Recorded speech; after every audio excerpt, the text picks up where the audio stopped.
We're at CS 2024 with Dr. Kornhauser. And Alan, you've got a book coming out soon. So why don't you give us a synopsis of it, and then we'll talk a little bit about the motivations and so forth. We'll have a conversation about it.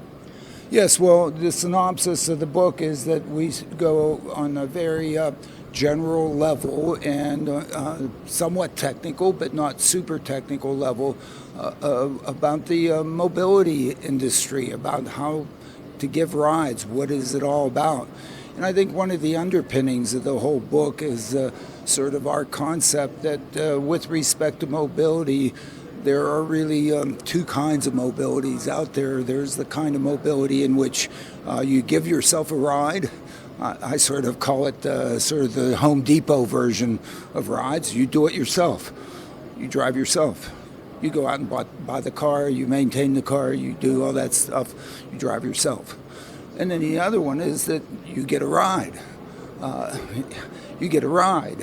You don't intervene, jump over and grab the steering wheel or hit the gas pedal. You just get a ride. You might, make comments to the person who's giving you a ride, hey, yo, or something like that. They may or may not pay attention to you, or they may say, if you keep that up, please get out, as bad as that. But, that's the other piece of it.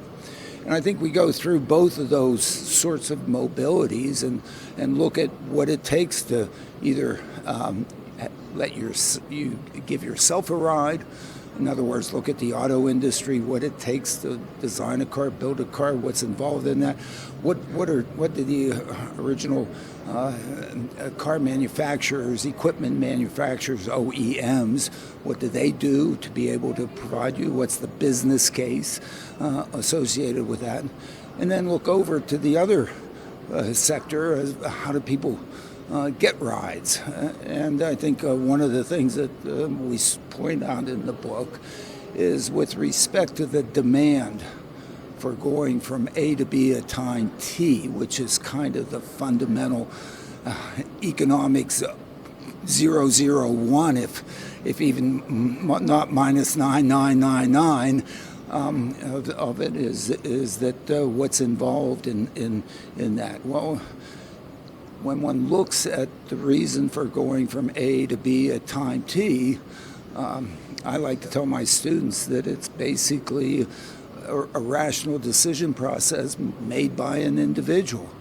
That at that time, that they think that by going from A to B and being at B, they'll be better off. Better off means they'll have a better life. So then, of course, when I'm in class, I turn to the students, I say, I am so honored that you're sitting here in my class because you decided that the best thing for you in the whole darn world right now was to be in my class. I am so honored, okay? Because you made the decision to go from wherever you were to be here. And of course, not everybody's here, so a lot of other people decided it wasn't the best thing for them, but for them, which is really what we do. I mean, you and I are here at CES. Why? Because we wanted to be here. We could have been somewhere else. We could have wanted to go somewhere else. But at some point, we made the decision that whatever it took to get here, the net of the value of being here minus what it cost us, the trials, tribulations, etc., that it caused us to be here, the net of that was that of all the other places that we could be, and the values of those, minus the cost of doing those, the nets of those, we can bear all the nets, ranked order on the top, be here at CES. And I couldn't think of anyone I'd rather be here with than you and Well, of course, Elizabeth, but of course. Yeah, of course, but it really is as simple as that. And so if we then look at making some changes, improvements, and so on in mobility, it's really looking at, where people want to go is where people want to go, but trying to make it so that it is, from them, their perspective, the amount that they have to take away from the value of being where they want to be, the amount they have to take away to get that net is less. And that's really what the improvement in mobility is all about. So when you look at that and people compare to where they want to go, one of the things that it turns out that's not mentioned very often is that a lot of people decide, I'm just staying home. I'm staying home. I'm not going to go anywhere. Why? Because the value of staying home for them was the net. Didn't cost them anything to stay home, okay? But when they looked at going somewhere else and the cost of going somewhere else, those things that, I'm staying home. So all of a sudden, why do at least people like me and Michael Senna think that, improvements in transportation are so valuable? Is not only is it going to let the people who do want to go someplace end up going to that place and getting more net value, more improvements in their quality of life, but also that some people will decide to go places that they weren't going to go, not even achieve any of that value. And so this is, in the literature, it's called latent demand. Economists know a great deal about latent demand. But really, one of the things we're talking about here is also latent demand. And then some people look at some of these advancements in mobility and say, oh my goodness, more people will be traveling. Oh my goodness, oh, that's terrible. And of course, we point out in the book, no, that's not terrible. That improves their quality of life. You mean we aren't going to improve mobility to allow them to be able to go places? We've gotten to go places. They shouldn't also? I mean, really? We're saving it all for... Are you serious? So basically, the book really points out the various aspects that go into looking at those basic trade-offs. Well, and there's so many angles we could go from this, but one of them I just want to touch upon is the audience itself. I mean, you're come from academia and, of course, industry, too, because you've done some really impressive things there. But just the message you've been trying to get out for so many years, now you put it in this book form, but it's kind of a different one. Who do you want to get the message out? Who do you want the audience to be? Well, if you ask me, who do I really want the audience to be, I think it should be policymakers. Really, because I'm not sure they've looked at this quite this way. Okay, because one, it really isn't presented as emphatically as we presented it in the book, and how we developed through the various aspects of both the making of cars and the giving of rides. And so, I think some of the policies that one has is not really reflected on trying to make it so that people can really travel easier, okay? And then, of course, all the folks that are involved in all the technology with automation, because in the end, while we don't make a big deal out of it, what improvements are we really looking at mobility? We see that the real improvement is through the automation process, is that it delivers affordability. Affordability in a very large measure. And affordability on the cost of production of the mobility. We can get affordability on the pricing of mobility. The only problem is that we pay a lot of penalties in subsidizing mobility to make it affordable, and there are enormous trade-offs in society that one makes to do that. But if the cost of providing the mobility was really reduced tremendously because of this technology, whatever that happens to be, oh my goodness, then we can save money on the subsidy side to do other good things in society. So this is a net fundamental improvement in society that we're really looking at. So we want that message to go out to policymakers, people that are involved in the transportation industry, and just people at large to see, oh my goodness, this is an opportunity for me to improve my life.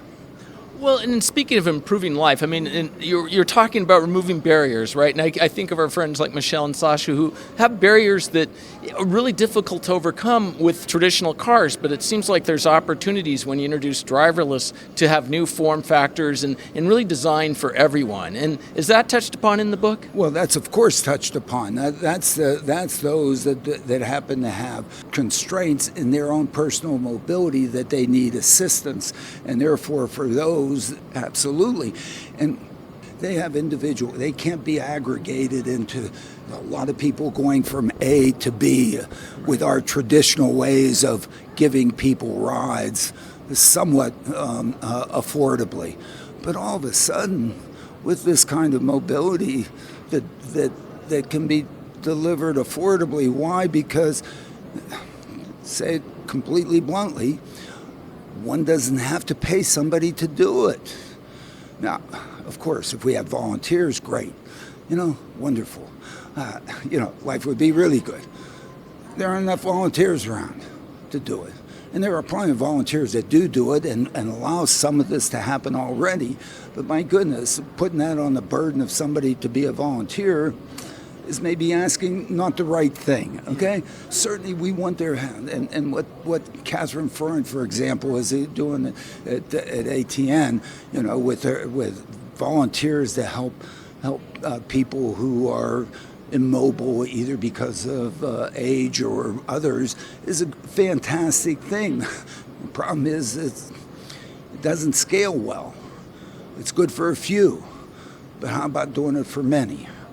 And now, to me, the opportunity of automation, the fundamental opportunity of automation, instead of having to pay somebody to wait for you and to drive you and to wait around to bring you back home, which that person deserves to earn a living wage to do, of course they do.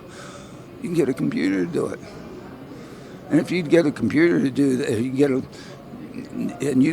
you can have a lot of that doing it. And a lot of computers, when brought together, guess what? They have economies of scale that we've learned through Moore's law, basically makes their individual costs go to zero. So that's the disruptive aspect of automation, is it allows for enormous affordability in the delivery of high quality mobility. And that's the focus of the entire book as to how that is done. And if that's truly done, that is worthwhile for people in public policy to promote, to be behind, to have legislation and support and so on. It's not to make people unemployed. It's to make a process that is valuable to society more affordable. This is what the steam engine did. This is what the Industrial Revolution did. This is what computers have done. Think of how many, I like to say to my students, how many MBAs lost jobs because of Excel. One used to have roomfuls of people with green eye shades and paper adding up numbers to do accounting for a business. They probably all had MBAs.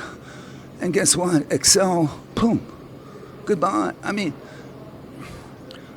gets what all those people did. They all became, who knows what, probably programmers and with better lives and bigger paychecks than what they had as, adding up columns of numbers on green ledgers. Yeah, I remember when I first met you through an article I wrote, I could see the same vision that you have. I didn't know what the jobs would be, but I'm sure they'll be out there. But let's pivot a little bit to your co-author, Michael, a great friend and great author. Well, yes, Michael, known Michael for years. He's Princeton class of '69.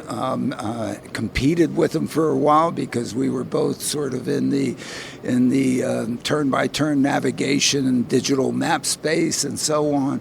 But have loved him dearly for all these years. and as a writer, he is just phenomenal.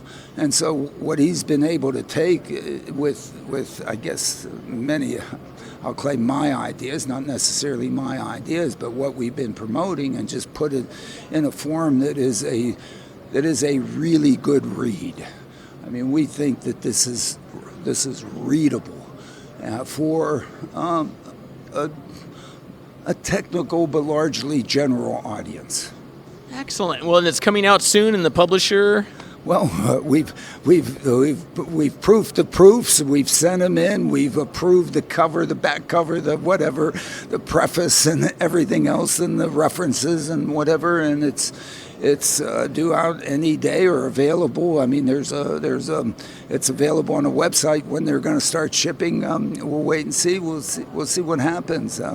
But